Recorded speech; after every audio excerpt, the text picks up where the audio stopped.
Segunda parte do Mercado Global. É meu convidado nesta entrevista especial António Charrua, CEO da UCB Portugal. A UCB que está atualmente cotada no Euronext belga, integra o BEL 20, que agrega as 20 maiores cotadas do país. Em destaque, o futuro da indústria farmacêutica, as medidas da Troika para o setor da saúde e as consequências para a economia real. Muito bom dia. Em primeiro lugar, obrigado por ter aceitado o convite para estar neste Mercado Global, um especial hoje sobre o setor da saúde. Começo por perguntar-lhe, é inevitável começarmos por este ponto. Numa altura em que as notícias dão conta que há famílias que já pedem fiado nas farmácias, como é que é definido o preço dos medicamentos? O preço dos medicamentos é um processo, nós hoje não devemos pensar em Portugal como isolado, portanto, do resto da Europa, e devemos ver estes problemas de uma forma transversal. E a questão do preço dos medicamentos, naturalmente, e quando falamos de multinacionais, cada empresa, cada grupo avalia aquilo que considera justo e correto para amortizar todo o investimento que foi feito em investigação e desenvolvimento, e eu relembro que o setor da indústria farmacêutica é dos de maior capital de investimento em investigação e desenvolvimento, e estabelecido esse preço, que é considerado razoável. Naturalmente, cada país aplica e propõe o seu preço. O que se passa em Portugal é que, digamos que há duas vias, e numa primeira fase não está ainda envolvida a Autoridade do Medicamento, o Infarmed, mas sim o Ministério da Economia, com a Direção-Geral dos Assuntos Económicos, e que, digamos, que aprova o preço que considera razoável e que a empresa propôs para o medicamento. Numa segunda fase, então, a empresa, digamos que faz o filing, aplica junto do Infarmed o pedido com participação, com base nesse preço que foi estabelecido. Em que medida é que o acordo com a Troika vem mudar o setor da saúde em Portugal? Sabe que o acordo com a Troika, e especificamente nesta matéria, eu diria que vem introduzir algumas novidades, não vem introduzir sobressaltos de maior na indústria farmacêutica. Mas melhora o sistema? Eu penso que melhora. Nós não podemos esquecer, a indústria farmacêutica enfrenta grandes desafios, e sobretudo a indústria que inova, como é o caso da UCB, e naturalmente temos em conjunto com os governos, com os Serviços Nacionais de Saúde, encontrar formas de garantir o melhor cuidado às populações, o melhor cuidado aos doentes, a um custo certo e a um custo justo. Isso é fundamental.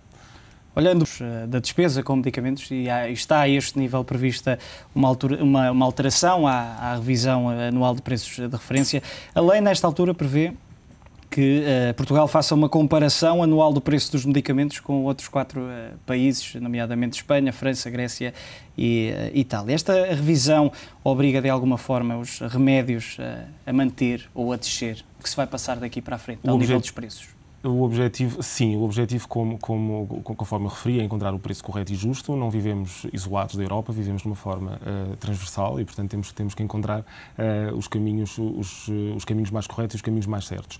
O que este acordo traz até aqui, os países de referência para a aplicação dos preços, no caso de Portugal, são a Grécia, a Itália, a França e Espanha. O acordo da Troika pressupõe países onde o preço é mais reduzido, os 3 países da Europa onde é mais reduzido, ou então os países com um PIB per capita semelhante ao português. Isto é um procedimento normal, é um procedimento que já tem vindo a acontecer com esta referenciação dos 4 países. Particularmente este ano, 2010, foi feito um acordo que é do conhecimento público entre o Ministério da Saúde e a Apifarma e que dilatou, portanto, adiou por um período de 3 meses esta revisão anual de preços.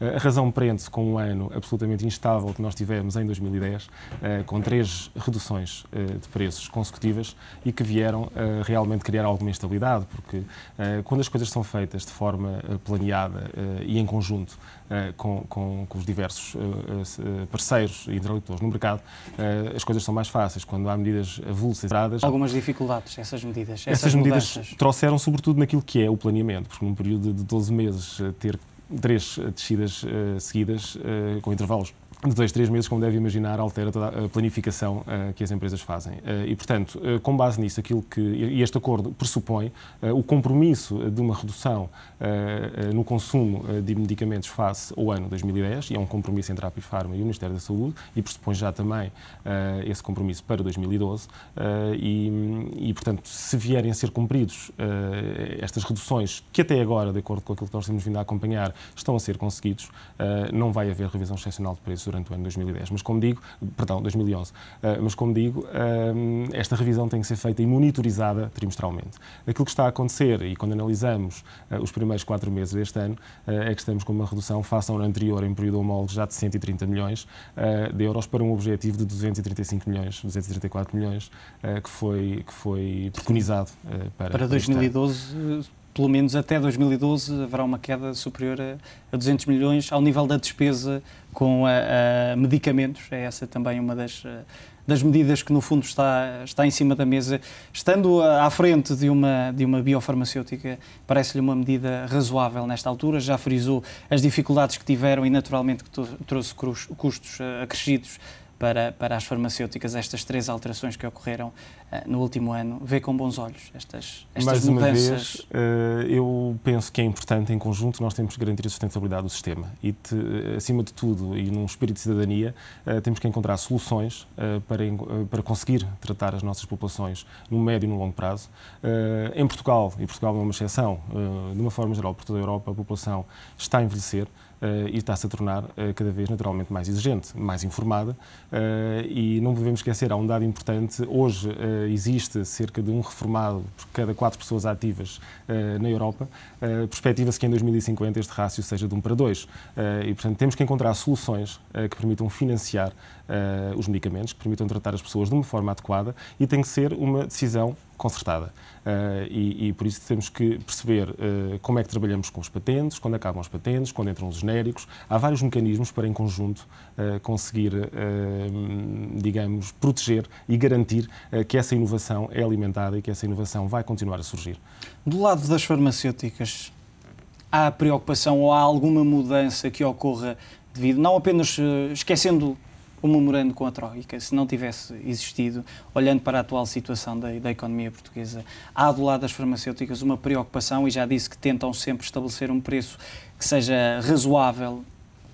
Há essa preocupação agora, ou há uma preocupação acrescida devido à situação da economia em relação aos preços que serão definidos? Naturalmente que há a autoridade que também entra em todo este processo, mas do lado das farmacêuticas há essa preocupação, no fundo, com a economia real, com a situação financeira das famílias? Naturalmente que sim, naturalmente que essa preocupação existe diariamente em todos os nossos planos de investigação, e é uma das coisas que está a acontecer um pouco por toda a indústria, e eu reforço sobretudo a indústria que aposta fortemente na inovação, é conseguir encontrar caminhos para otimizar e acelerar o processo de investigação dos medicamentos a um custo mais justo, a um custo mais correto, porque nós não podemos esquecer que investigar um medicamento pode levar 10, 15 anos, com todo o risco associado. É dos setores, neste aspecto, de elevado risco.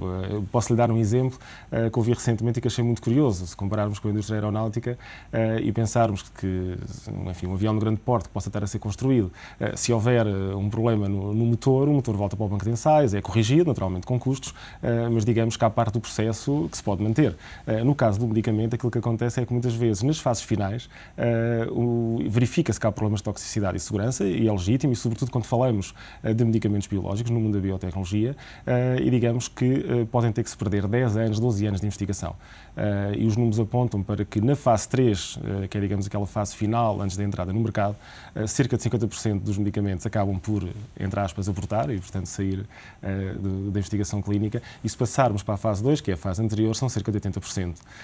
E, portanto, o objetivo hoje, e o que a indústria está preocupada, é em tentar realmente encontrar parceiros. Nós temos que pensar que não vivemos isolados no mundo, temos algum know-how, algum conhecimento em termos daquilo que é a investigação, nos nossos nichos de mercado, mas temos que estar constantemente a olhar à volta, ver as empresas pequenas, startups de biotecnologia, o meio académico, onde é que há esse know-how e, no fundo, conseguir um maior balanço entre aquilo que é a investigação interna e a investigação externa, apostando cada vez mais na externalização, caso consigamos encontrar esse know-how fora. Isto vai permitir o quê? Vai permitir acelerar processos de investigação, com risco mais diminuído, e eventualmente poder refletir isso. Menores também?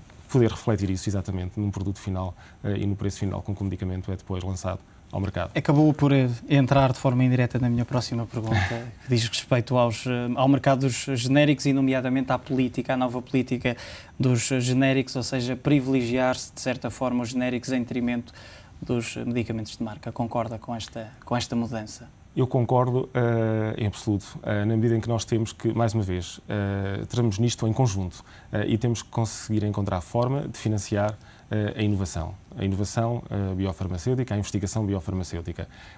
É cara. Há um aspecto importante que, e só fazendo aqui um pequeno parênteses, com a descoberta do genoma, e celebramos cerca de 10 anos sobre a descoberta do genoma, ainda mal conhecemos o potencial que há nesta disciplina, genoma genética, que nos vai permitir conhecer cada vez mais os mecanismos associados às doenças e encontrar medicamentos mais dirigidos. E naturalmente que isto vai ter um custo que tem que ser conseguido, encontrado e partilhado com o Serviço Nacional de Saúde, porque vai permitir, no longo prazo, uma melhor qualidade de vida às populações. Só se consegue investir nesta investigação e desenvolvimento caso se economize noutra vertente. E, portanto, os genéricos aqui podem permitir uma economia grande.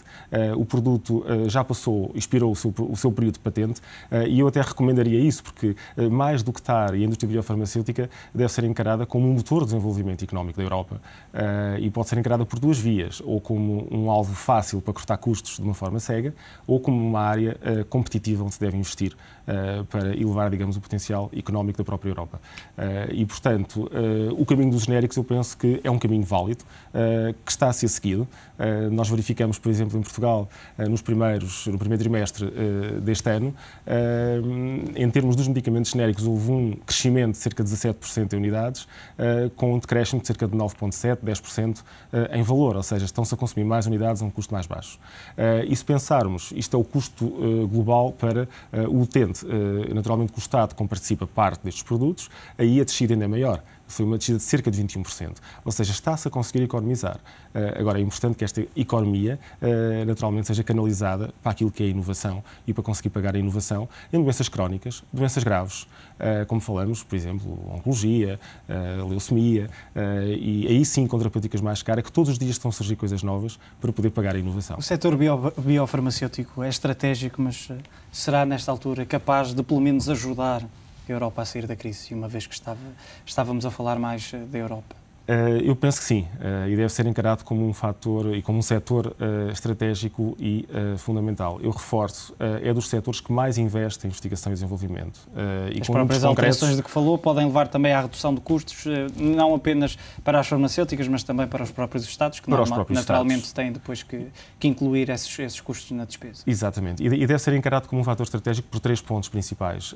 A questão do investimento, são cerca de 17% do volume de negócios que é reinvestido em investigação e desenvolvimento, e este valor, só para ter uma ideia, é o dobro daquilo que investe o segundo setor, que é o setor das telecomunicações e informática. Isto em termos de indústria europeia. E, portanto, que investem mais do que, por exemplo, uma Porsche ou uma Nokia? Investem, por exemplo, no nosso caso em particular, se analisar o nível de investimento por empregado, em termos daquilo que são as primeiras 50 companhias na Europa, a UCB está à frente de uma Nokia ou à frente de uma Porsche. Voltando a uma outra questão, voltando atrás ainda à questão dos genéricos, falou da investigação, dos custos, do período, que ainda é bastante longo, em que decorre essa investigação. Sabe-se, ou pelo menos fala-se nos corredores, digamos assim, que quem investe mais, naturalmente, são os laboratórios que produzem os chamados medicamentos de marca.